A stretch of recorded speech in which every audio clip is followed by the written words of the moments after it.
Hello, dear champions. My name is Tapesh Saxena, and I again welcome you to Top Ranker Super Grades. And I hope, I wish, I believe कि आप सभी लोग अपनी health और fitness का अच्छे से ध्यान रखते हुए आगे आने वाले सभी एग्जाम्स की अच्छे तरीके से तैयारी कर रहे हैं।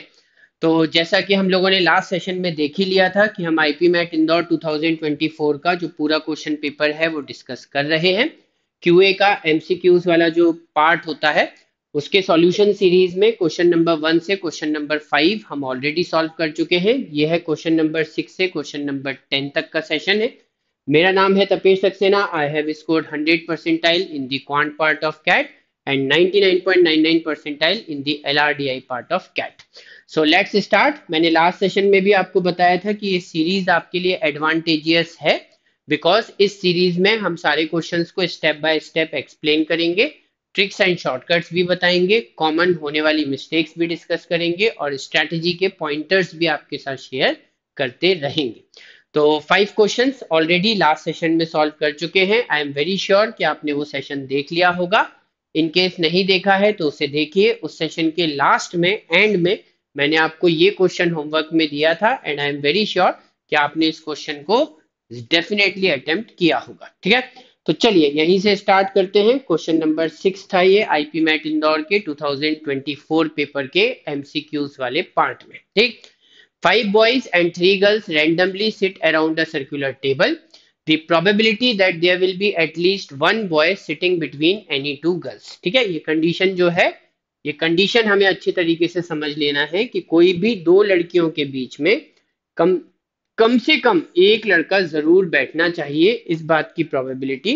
तो इस कंडीशन को हम बोलते हैं कि no two girls sit together. ठीक है, इस कंडीशन को हम क्या बोलते हैं सिंपल वर्ड्स में कि no two girls sit together. ठीक है, कोई भी दो लड़कियां साथ में ना बैठी हो, इस बात की प्रोबेबिलिटी कितनी है। और ऑलवेज रिमेंबर कि जब हमें नो टू गर्ल्स कहा जाता है तो गर्ल्स का अरेंजमेंट हमेशा बाद में होता है, पहले किसका अरेंजमेंट होता है, बॉयज का। ठीक, तो सबसे पहली बात तो ये है कि प्रोबेबिलिटी का क्वेश्चन है तो हमें टोटल नंबर ऑफ अरेंजमेंट्स निकालने होंगे।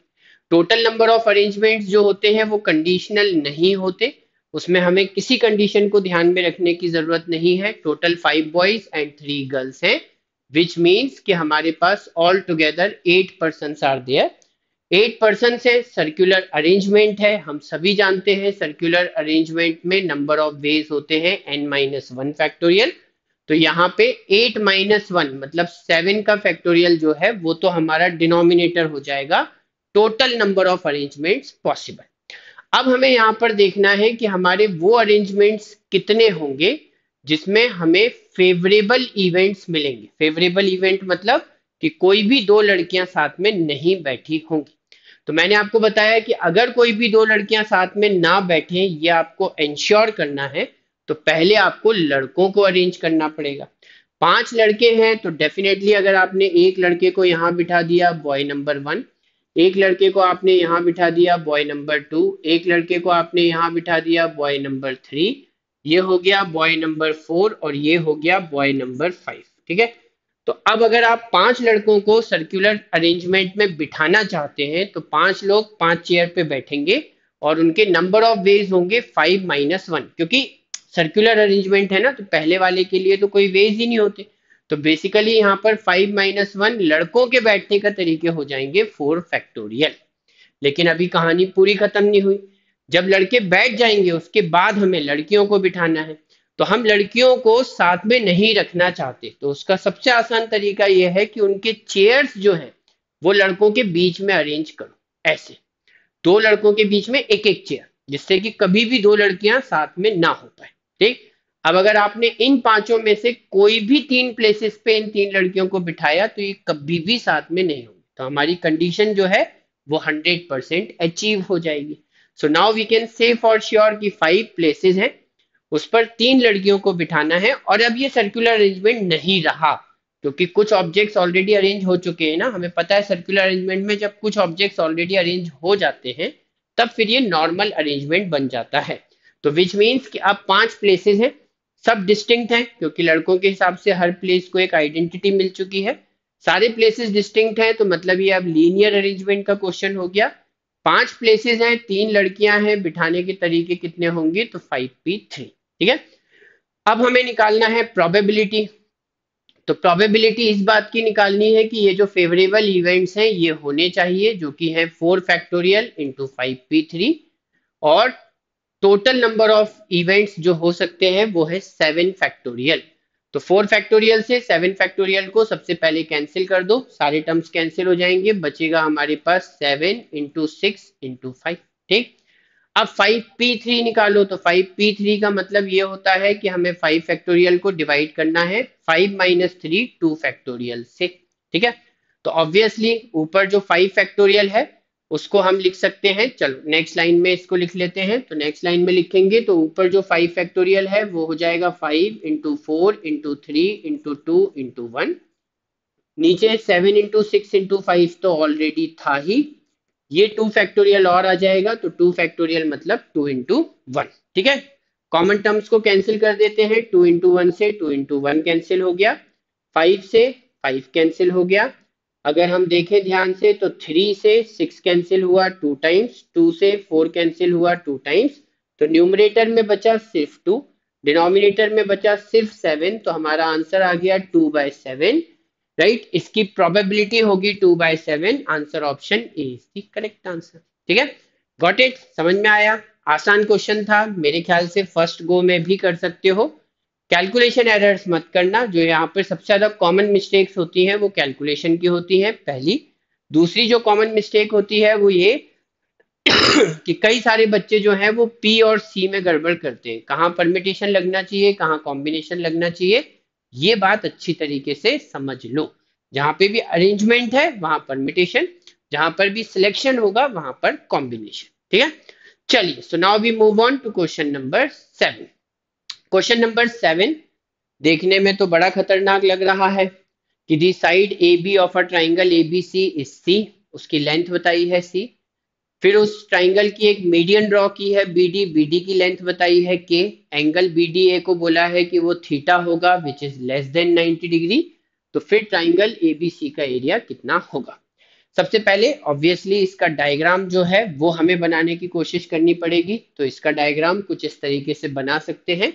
राइट, उन्होंने हमसे ये बोला है कि बी डी मीडियन है, तो बी को हम ऊपर रखते हैं, तो डी फिर नीचे की तरफ आएगा। यहाँ पर ए ले लेते हैं, यहाँ पर सी ले लेते हैं। उसके बाद बी डी अगर मीडियन है तो ऑब्वियसली फिर ए डी और ए सी जो है वो एक दूसरे के इक्वल होंगे, ए डी और ए सी एक दूसरे के इक्वल होंगे।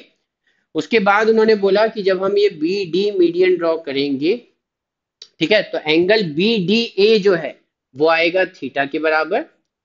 ठीक, यहाँ पर जो ए बी है उसकी लेंथ हमें गिवन है सी, और बी डी जो है वो उसकी लेंथ हमें गिवन है के।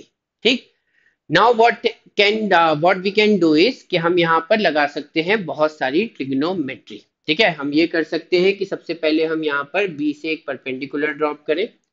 परपेंडिकुलर ड्रॉप करने के बाद अगर ये एंगल थीटा है, ये के है, तो मान लो कि ये वाला पॉइंट ई आता है, तो हम ई डी निकालें के और थीटा को मिला के। तो हमें पता है कि कॉस थीटा जो है, कॉस थीटा वो होगा ई डी अपॉन के।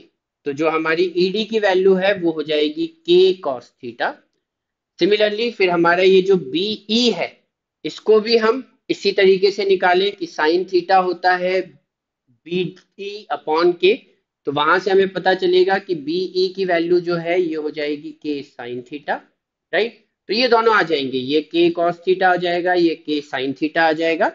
उसके बाद अगर हम ये देखेंगे कि ये के साइन थीटा आ गया और ये सी है, तो फिर ये कितना होना चाहिए? तो ये एंगल 90 डिग्री है, तो इसमें पाइथागोरस थ्योरम लगा देंगे। तो पाइथागोरस थ्योरम लगा देंगे तो ये वाला जो साइड है हाइपोटेन्यूज का स्क्वायर माइनस साइड का ये जो परपेंडिकुलर है इसका स्क्वायर, ठीक है, और इसका स्क्वायर रूट। तो ये जो ए ई है ये इतना हो जाएगा, ई डी इतना हो गया।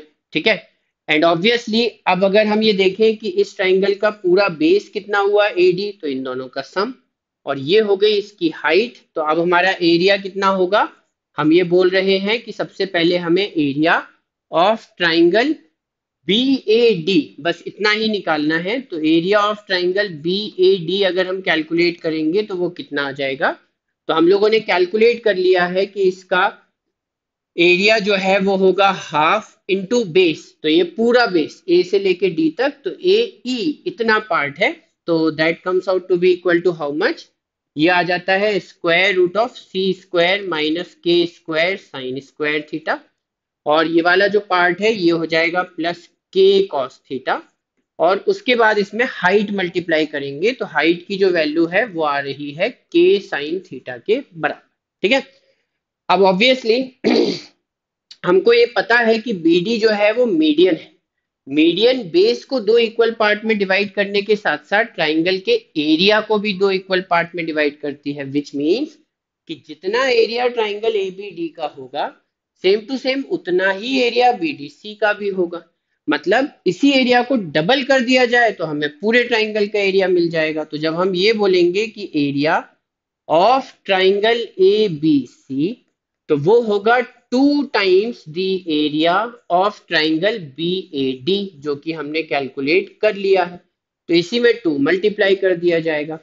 2 मल्टीप्लाई कर देंगे तो ये 1/2 से 2 कैंसिल हो जाएगा, मतलब सिर्फ ये ब्रैकेट और ये बचेगा। अब इनको अंदर मल्टीप्लाई कर लो तो ये आ जाएगा k sine theta square root of C square minus के square sine square theta plus k cos theta into sine theta, k cos theta into k sine theta, तो ये हो जाएगा k square cos theta into sine theta है। ठीक है, तो इसमें मेरे ख्याल से हम क्या कर सकते हैं, तो एक चलो अच्छा पहले तो इसको ऐसे ही लिख लो cos theta into sine theta.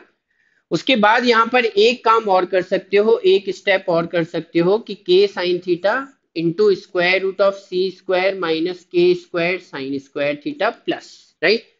काम ये कर सकते हो कि इसमें एक 2 मल्टीप्लाई कर लो और एक 2 डिवाइड कर लो, तो 2 साइन थीटा कॉस थीटा जो है वो बन जाएगा आपका साइन 2 थीटा, और यहाँ पर आ जाएगा के स्क्वायर बाय 2, तो के square by 2 into sine 2 theta plus ये पूरी value, that will be your answer. और मेरे ख्याल से ये हमें आंसर ऑप्शन में दिया भी हुआ है, ये रहा answer option B, K square by 2 into sine 2 theta plus K sine theta और multiplied with square root of C square minus के स्क्वायर साइन स्क्वायर थीटा। तो ये इसका पूरा मैथमेटिकल प्रोसीजर है। लेकिन अब आप ये बोलेंगे सर ये तो बहुत लेंदी हो गया, इसमें तो बहुत सारा मैथ्स है, बहुत सारी चीजें हैं। तो सबसे पहली बात तो कि ये सारी चीजें एक्सपीरियंस से पता होनी चाहिए कि इस टाइप के क्वेश्चंस में कहीं ना कहीं sine theta cos theta multiply होते हैं, तो आंसर ऑप्शन में साइन 2 थीटा दिखना चाहिए, क्योंकि आपकी हाइट हमेशा साइन थीटा के फॉर्म में आएगी और जो बेस है उसमें कॉस थीटा दिखाई देगा, तो साइन थीटा कॉस थीटा कहीं तो मल्टीप्लाई होंगे, इसका मतलब साइन 2 थीटा दिखना चाहिए। तो साइन 2 थीटा हमें एक ही आंसर ऑप्शन में दिख रहा है, पहली बात। दूसरी बात कि अगर आप इस आंसर ऑप्शन को चेक करना चाहो तो क्या करोगे, तो इस आंसर ऑप्शन को चेक करना चाहो तो ये वाला जो ट्राइंगल है ट्राइंगल ABD, इसको आप इक्विलैटरल ट्राइंगल मान लो। इक्विलैटरल ट्राइंगल मानोगे तो सी और के बराबर हो जाएंगे, सी और के बराबर हो जाएंगे, और ये जो थीटा है ये कितना हो जाएगा 60 डिग्री। तो आंसर ऑप्शन में सी और के को बराबर रख दो, थीटा को 60 रख दो, तो फिर एरिया कितना आना चाहिए। तो हमें पता है कि ये इक्विलैटरल ट्राइंगल है, तो इसका एरिया जो है वो होगा √3/4, साइड का स्क्वायर मतलब सी का स्क्वायर, और फिर ये पूरा ट्राइंगल है तो डबल होगा, मतलब इसी में 2 मल्टीप्लाई करोगे तो एरिया कुल मिलाकर आना चाहिए √3/2 इंटू सी स्क्वायर। तो जब आप यहाँ पर इस पूरे एक्सप्रेशन में थीटा की जगह 60 रखोगे और सी और के को इक्वेट कर दोगे तो ये वैल्यू भी आपको मिल जाएगी। So this is how you will be able to check कि आपने जो आंसर ऑप्शन सिलेक्ट किया है वो सही है या नहीं। ठीक है, तो ऐसे आइडियाज लगा सकते हो। अगेन जैसा मैंने लास्ट सेशन में भी बताया था कि ये पोस्ट सॉल्विंग लर्निंग या पोस्ट सॉल्विंग सेल्फ टीचिंग कहलाती है, कि अपने आप को खुद टीच करना चाहिए कि अब इस टाइप का क्वेश्चन आगे से एग्जाम में आएगा तो हम क्या कर सकते हैं। ठीक है, चलो उसके बाद अगर हम देखें क्वेश्चन नंबर 8, तो क्वेश्चन नंबर 8 में तो मेरे ख्याल से बड़ा आसान सा एक एक्सप्रेशन दिया हुआ है, a is equal to this rational expression numerator divided by denominator, फिर हमें 5 टू द पावर a की वैल्यू निकालनी है। आई होप कि ये क्वेश्चन 30 सेकंड में ही सब लोगों का सॉल्व हो जाना चाहिए। ये 4 है तो इसको हम लिख सकते हैं 2 का स्क्वायर, बेस है 7, उसके बाद log x minus log y जो होता है ये हो जाता है log x upon Y to the base 7। इसमें भी कोई प्रॉब्लम नहीं होगी, बहुत सिंपल रूल है। उसके बाद यहाँ देखें 25, तो 25 भी 5 का स्क्वायर होता है टू द बेस 7। उसके बाद यहाँ पर देखेंगे तो फिर माइनस, तो यहाँ पर भी log टू द बेस 7, और ये हो जाएगा 8/4। तो ये पहला स्टेप हो गया जो कि मेरे ख्याल से दिमाग में ही हो जाना चाहिए। उसके बाद सॉरी, अब ये 2 है लॉग के सामने आएगा, ये वाला 2 भी लॉग के सामने आएगा, और इवेंचुअली दोनों 2's जो हैं वो कैंसिल हो जाएंगे, है ना। 2 log 2 to the base 7, 2 log 5 to the base 7, ये कैंसिल होने वाले हैं। उसके बाद फिर अगर हम देखेंगे तो यहाँ पर हमारे पास बच गया है log to the base 7 of 5/2, और यहाँ पर हमारे पास बच गया है log टू द बेस 7, और 8/4 हो जाएगा 2। तो बेसिकली ये दोनों 2's कैंसिल हो गए, log 2 से log 2 कैंसिल हो गया। अब हमारे पास ये वाला पार्ट बचा, ठीक है। अब इस पार्ट में हम क्या कर सकते हैं, तो इस पार्ट में हम ये कर सकते हैं कि log का एक और रूल लगा सकते हैं। log का रूल ये बोलता है कि अगर log x को log y से डिवाइड करते हो, दोनों log के बेस सेम है a और a, तो फिर उसका रिजल्ट जो है वो आ जाता है log x to the base y। ठीक है, एक कॉमन बेस खत्म हो जाता है, log x to the base y आ जाता है। तो अगर हमने ये वाला लॉजिक लगाया, ये वाला रूल लगाया, तो log to the base 7, log to the base 7 तो सेम है, मतलब ये 7 जो है ये तो खत्म हो जाएगा, हमें 5/2 का log मिलेगा ओवर द बेस 5, तो ये हो जाएगा log over the base 5 of 5/2। ठीक, अब इसको वापस से एक्सपोनेंट फॉर्म में या इंडाइसिस के फॉर्म में कन्वर्ट कर लो। तो 5 की पावर a, यही होता है ना, 5 की power a is equal to 5/2। तो 5 की power a is equal to 5/2, and that's it, question solve हो गया। Answer option D is the correct answer. ठीक है, तो मेरे ख्याल से ज्यादा लंबा क्वेश्चन नहीं था, it will hardly take 30 seconds to 60 seconds, 1 minute से कम में सॉल्व हो जाएगा, और ये हमारा फर्स्ट गो का क्वेश्चन है। यहाँ पर हमको याद रखना है कि लॉगरिथम एग्जाम का एक बहुत इजी टॉपिक होता है, इसको अच्छे से प्रिपेयर करके जाना, अच्छे से। इसमें से 1 2 3 जितने भी क्वेश्चंस आएंगे वो सब हमसे बन जाना चाहिए। It is always a very simple topic asked in the exam. ठीक, उसके बाद फिर अगर हम देखें next question number 9, for some non-zero real values of a, b and c, it is given that mod of c upon a is 4, mod of a upon b is 1/3, and b upon c is -3/4। Please note कि b upon c के ऊपर mod नहीं है। फिर उसके बाद a और c का जो प्रोडक्ट है वो ग्रेटर देन जीरो है। अब देखो ये सारी वैल्यूज नॉन जीरो है, रियल है, कोई भी जीरो नहीं होगा, और सारे वैल्यूज रियल है, तो रियल वैल्यूज के सारे कॉन्सेप्ट यहाँ पर लगा सकते हैं। तो रियल वैल्यूज के कॉन्सेप्ट ये होते हैं कि अगर दो नंबर्स का प्रोडक्ट ग्रेटर देन जीरो है, मतलब पॉजिटिव है, तो हमें ये पता होता है कि पहला केस ये बनेगा कि या तो दोनों पॉजिटिव होंगे, ए भी पॉजिटिव सी भी पॉजिटिव, राइट। दूसरा केस जो है वो ऐसा बन सकता है कि ए अगर निगेटिव है तो सी भी निगेटिव होगा। ठीक है, ए निगेटिव होगा तो सी भी निगेटिव होगा। तो ये बात तो हमें समझ में आ गई कि या तो दोनों पॉजिटिव या दोनों नेगेटिव, क्योंकि दोनों का प्रोडक्ट जो है वो ग्रेटर देन जीरो है। अब उसके बाद उन्होंने बोला है b अपॉन सी -3/4 है, c अपॉन ए 4 है। अच्छा, अब यहाँ पर देखो कि अगर दोनों पॉजिटिव हुए, दोनों पॉजिटिव हुए, तो भी c अपॉन ए जो है वो पॉजिटिव ही आएगा, और अगर दोनों निगेटिव हुए तो भी c अपॉन ए जो है वो पॉजिटिव ही आएगा। इसका मतलब पहला केस हो या दूसरा केस हो, हमारा c अपॉन ए तो डेफिनेटली पॉजिटिव ही आने वाला है दोनों केसेस में। तो इसका तो मॉड हटा ही दो, क्योंकि ये तो पता चल ही गया कि ये तो पॉजिटिव होगा ही। उसके बाद अब अगर हम ये देखें कि अगर हमारा c पॉजिटिव है और b अपॉन सी -3/4 है, b अपॉन सी जो है वो -3/4 है, और हमारा c पॉजिटिव है, c पॉजिटिव है, तो इसका मतलब अगर हम यहाँ पर c को 4 लेके चलते हैं, c पॉजिटिव है ना, तो b की वैल्यू फिर डेफिनेटली -3 आनी चाहिए, और अगर c की वैल्यू 4 है तो a की वैल्यू 1 आनी चाहिए। तो इस हिसाब से हमारा जो तीसरा रेशियो है a अपॉन बी, ये क्या हो जाएगा, तो a है 1, b है -3, तो इसका मतलब ये वाला जो रेशियो है ये डेफिनेटली -1/3 आ जाएगा, जो कि ठीक है, क्योंकि मॉड हटाओगे तो प्लस माइनस दोनों में आंसर आ सकता है, कोई प्रॉब्लम नहीं। ठीक है। अब इस हिसाब से अगर हम इस आंसर इसके हिसाब से देखें तो हमारा आंसर क्या आएगा। हमसे ये पूछा है बी प्लस सी, तो बी प्लस सी किया तो यहाँ पर हमारे पास आ जाएगा -3, बी प्लस सी तो -3 + 4 डिवाइडेड बाय ए, तो ए की वैल्यू है 1। तो यहाँ पर हमारा जो आंसर है 4 - 3 1, 1/1 1 आना चाहिए। ठीक है। अब उसके बाद एक प्रॉब्लम यहाँ पर हो रही है। ठीक है। C अपॉन ए जो है वो 4 आ रहा है, B अपॉन सी जो है वो -3/4 आ रहा है। ए और सी का जो प्रोडक्ट है वो ग्रेटर देन 0 आएगा, और ए अपॉन बी जो है वो यहाँ पर हमें पता चल रहा है कि -1/3 है। ठीक है, राइट है। अच्छा, अब दूसरा केस देख लेते हैं कि दूसरे केस में क्या होगा। तो दूसरे केस में ये होगा कि C अपॉन ए जो है वो अभी भी पॉजिटिव ही रहेगा क्योंकि दोनों नेगेटिव हैं। अब अगर ये दोनों नेगेटिव हैं बच्चों, तो C अपॉन ए तो 4 आ गया। हम क्या बोल सकते हैं फिर बी अपॉन सी के बारे में। अगर यहाँ पर बी अपॉन सी जो है वो -3/4 है, -3/4। ठीक। तो then what can be said, C upon A is 4, B upon C is -3/4। तो यहाँ पर हमने सी को निगेटिव लिया है, तो सी की वैल्यू फिर -4 होनी चाहिए, सी की वैल्यू -4। बी की वैल्यू फिर 3 होनी चाहिए, बी मस्ट बी 3, तभी तो रेशो नेगेटिव आएगा।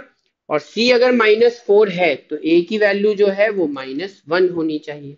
एंड इन दैट केस अगर हम देखेंगे सॉरी कि ए अपॉन बी कितना आता है, तो ए अपॉन बी यहाँ पर भी -1/3 ही आता है। मतलब in any case A upon B -1/3 ही आएगा।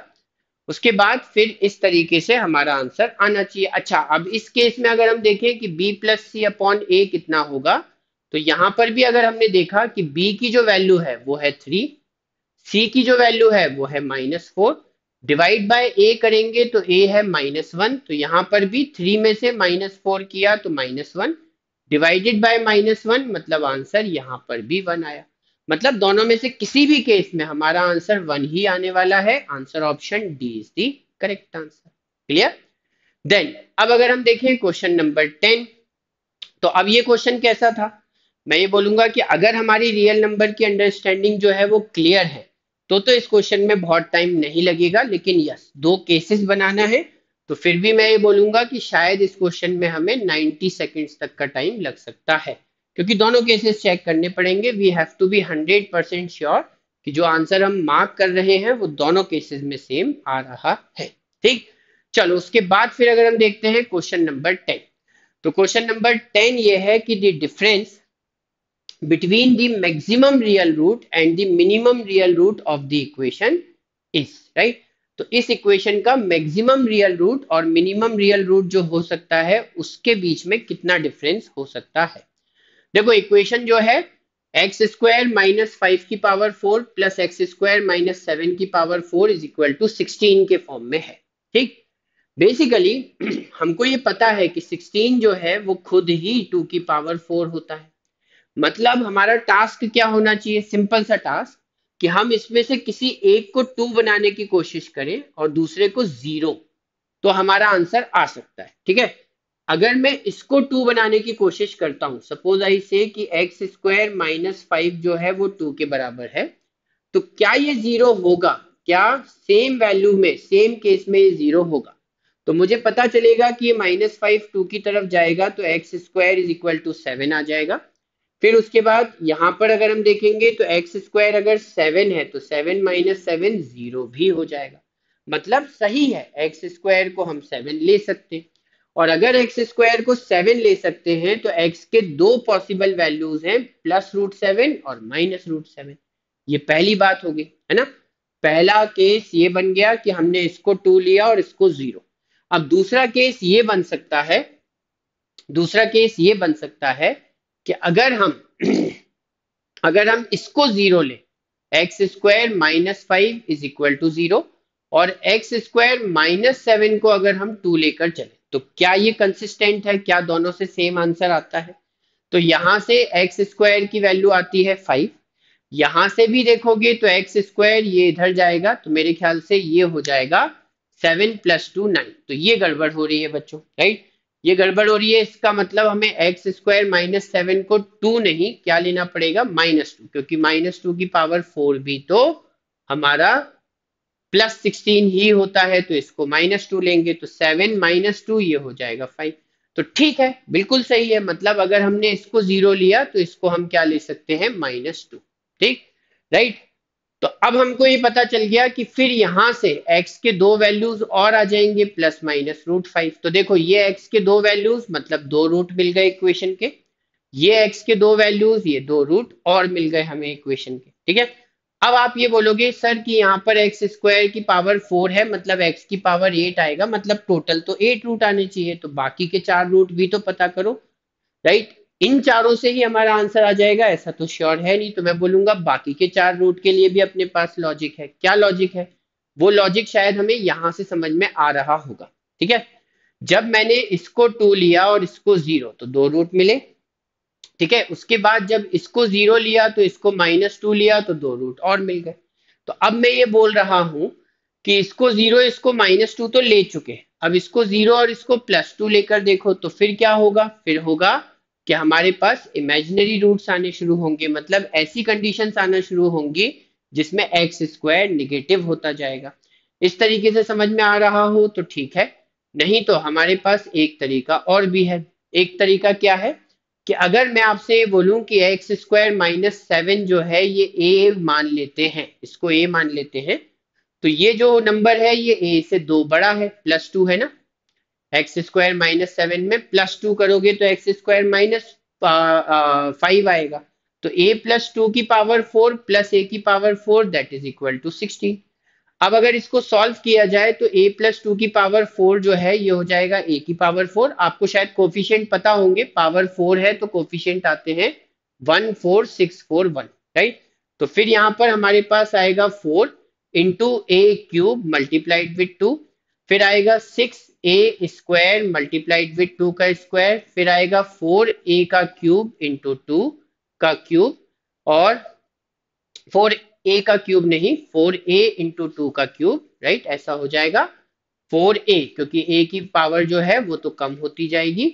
और फाइनली हमारे पास टू की पावर फोर आएगा, फिर ए की पावर फोर भी है that is equal to sixteen. तो ये हमारी इक्वेशन बनेगी। ठीक, उसके बाद अगर इस पूरी इक्वेशन को ध्यान से देखा तो ये हो जाएगी टू टाइम्स ऑफ ए की power four plus four into two eight A cube plus four into six twenty four A square. उसके बाद अगर हम देखेंगे तो eight into four thirty two A plus यहाँ पर आ जाएगा टू की पावर फोर सिक्सटीन, और ये ए की पावर फोर ए की पावर फोर ऐड हो चुके हैं already, and that is equal to sixteen. Sixteen से सिक्सटीन कैंसिल हो जाएगा, हमारे पास कुल मिलाकर ये बचेगा, राइट। ये चारों टर्म्स बच जाएंगे। ठीक है, इन चारों टर्म्स में भी टू हमें कॉमन दिखाई दे रहा है, तो टू से हम डिवाइड कर सकते हैं और फिर इसे नेक्स्ट आगे सॉल्व कर सकते हैं। ए की power four plus four A cube, A की power four plus four A cube, उसके बाद हमारे पास बचेगा twelve A square plus sixteen A, twelve A square plus sixteen A, and that is equal to zero.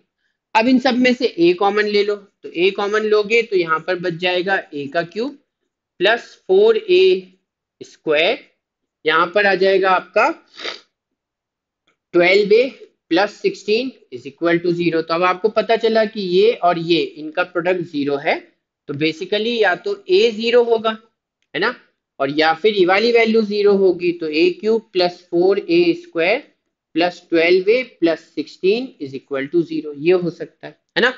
तो this is how we can understand it. और अब हमारे पास आ जाते हैं कि a की वैल्यू जीरो हो सकती है। अब हमने a किसको लिया था, तो देखो a हमने लिया था एक्स स्क्वायर माइनस सेवन को, तो X square minus seven zero हो सकता है, और उस केस में तो हमें दो रूट ऑलरेडी मिल चुके हैं।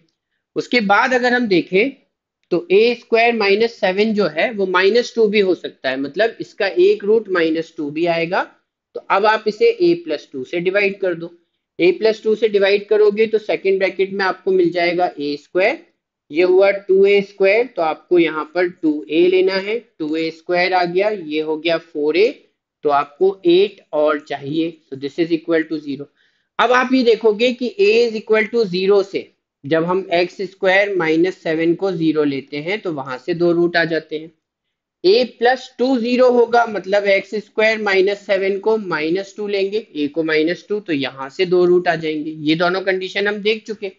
अब बाकी के जो रूट्स आएंगे वो यहाँ से आएंगे, और जब आप इसको सॉल्व करोगे तो आपको पता चलेगा कि इसका डिस्क्रिमिनेंट निगेटिव आता है, मतलब बाकी के सारे रूट्स इमेजिनरी होंगे, कॉम्प्लेक्स नंबर होंगे, वो रियल नंबर में नहीं आएंगे। ठीक है, तो इसका मतलब बहुत सारे डिस्कशन के बाद हमें ये पता चल गया कि इसके रियल रूट तो यही चार होने वाले हैं, +√7, -√7, +√5 और -√5, जिसमें से सबसे बड़ा होगा +√7 और सबसे छोटा होगा -√7।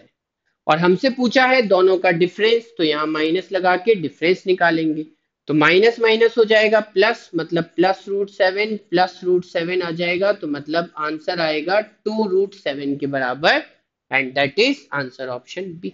ठीक है, तो एज सच क्वेश्चन बहुत डिफिकल्ट नहीं था। अगर आपके कॉन्सेप्ट्स क्लियर हैं कि इसके चार ही रूट्स रियल आएंगे, बाकी चार इमेजिनरी आएंगे, ये बात आपको पहले से पता है, तो ये जो मैंने आगे की जितनी भी कहानी सुनाई, ये सब करने की तो जरूरत ही नहीं है।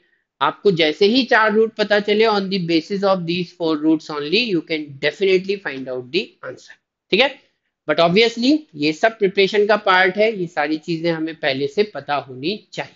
ठीक, तो चलिए यहाँ पर हमारा क्वेश्चन नंबर 10 भी सॉल्व हो जाता है, और अब आपके लिए आ जाएगा नेक्स्ट सेशन के लिए होमवर्क।